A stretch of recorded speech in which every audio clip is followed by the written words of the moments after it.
गौरव गौरव आप लोग मुद्दे से भटका देते हैं भाई, टेनी का मुद्दा, बेरोजगारी का मुद्दा, महिला सुरक्षा, इतने मुद्दे हैं, आप लोग हिंदू हिंदू हिंदू। ठीक है, सवाल यही है उनका सवाल।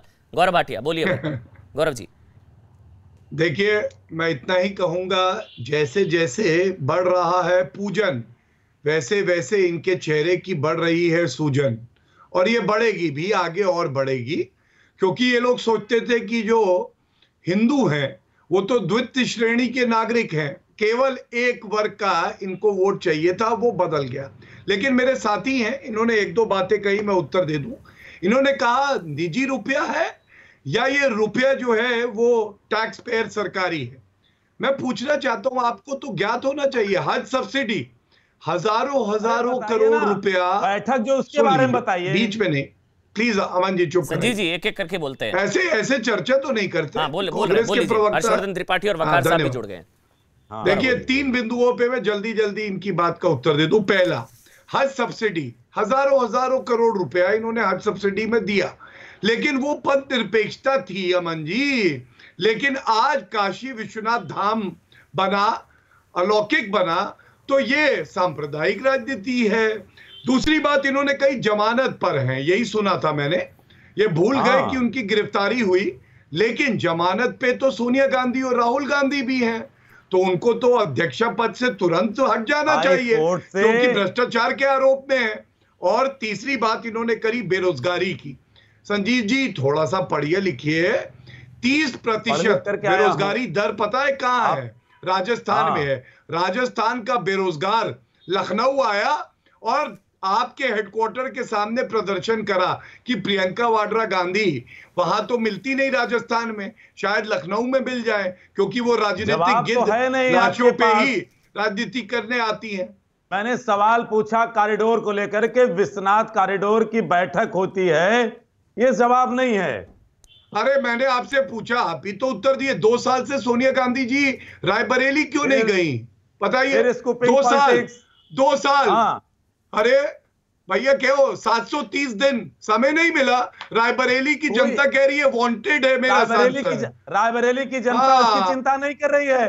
क्यों ना करे, उत्तर प्रदेश में नहीं करनी चाहिए। रायबरेली की जनता सुन रही है। चलिए ठीक है संजीव जी, लेकिन इतना देखिए, मेरे ख्याल से ये सोचकर बोलना चाहिए, पार्टी का शायद आपकी तरफ से मैसेज गलत जा रहा है कि आप काशी में जो पैसा खर्च हुआ है उसका विरोध कर रहे हैं। तो काशी के लोग भी सुन रहे होंगे, ये मैसेज गलत जाता है। शायद आपको पार्टी कहेगी कि ये लाइन आप गलत ले रहे हैं, मुझे नहीं पता। आप काशी में जो पैसा खर्च हुआ है, काशी का कायाकल्प, आप उसका विरोध कर रहे हैं, मतलब केदारनाथ, काशी, मथुरा, अयोध्या, ये मैसेज शायद गलत जाता है। ठीक है, आप किसी वोट बैंक को साधने के लिए कह रहे हैं, हो सकता है। मैं हर्षवर्धन त्रिपाठी जी और सईद आसिम वकार, संजीव भाई मैं आगे चला जाऊं, एक एक कमेंट ले लेते हैं ना सबके लिए, थोड़ी आसानी होगी। ठीक है ना, आपकी इजाजत से संजीव भाई। मैं समझ गया आपका विरोध है, काशी के कायाकल्प का आपका विरोध है कि पैसा ज्यादा खर्च हो गया। ये गुलाबी पत्थर लोग अपने घरों में लगा देते हैं, करोड़ों रुपए के वो गुलाबी पत्थर आज मंदिर में लगाए गए हैं, लाखों रुपए की टोटियां लग जाती हैं, तब नहीं, महाकाल पर खर्च हो गया पैसा तो दर्द हो रहा है, बाबा महाकाल पर पैसा खर्च हो गया दर्द हो रहा है।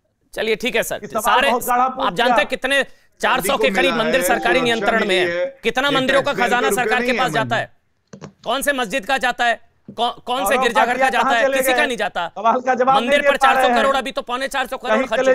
हर्षवर्धन त्रिपाठी और सईद आसिम वकार, चलिए एक एक हर्षवर्धन त्रिपाठी और उसके बाद सईद आसिम वकार। पहले सईद आसिम वकार आप, उसके बाद हर्षवर्धन त्रिपाठी जी। सईद आसिम वकार, बीजेपी क्या चाह रही है?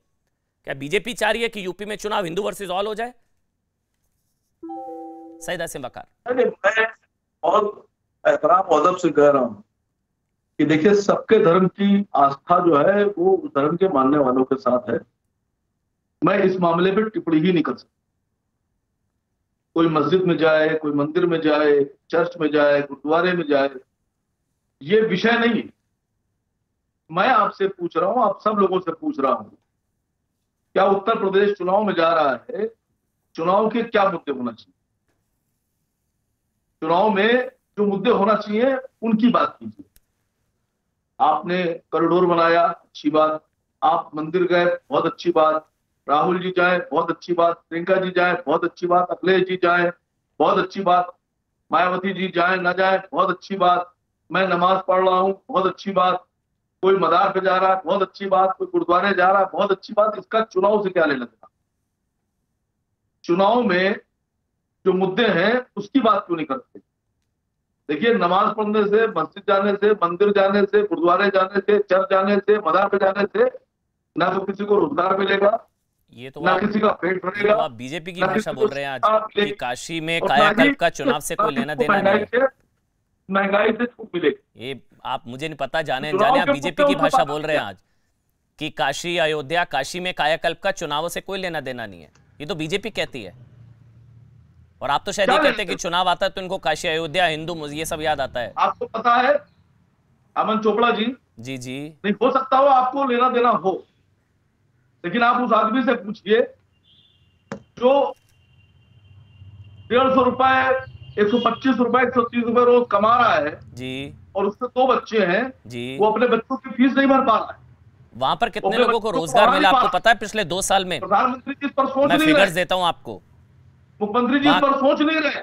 काशी कॉरिडोर बनने से कितना धार्मिक पर्यटन बढ़ रहा है, कितने लोगों को रोजगार मिला है, मैं आंकड़ा दूं आपको वकार भाई।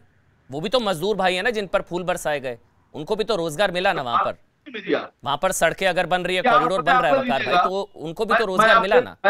सुनिए सर। जी जी जी जी, हर्षवर्धन जी आ रहे हैं। धार्मिक पर्यटन कितने शहर? मैं उत्तर देना चाहता हूँ अमन जी। मथुरा में है, काशी में है, अयोध्या में है जी।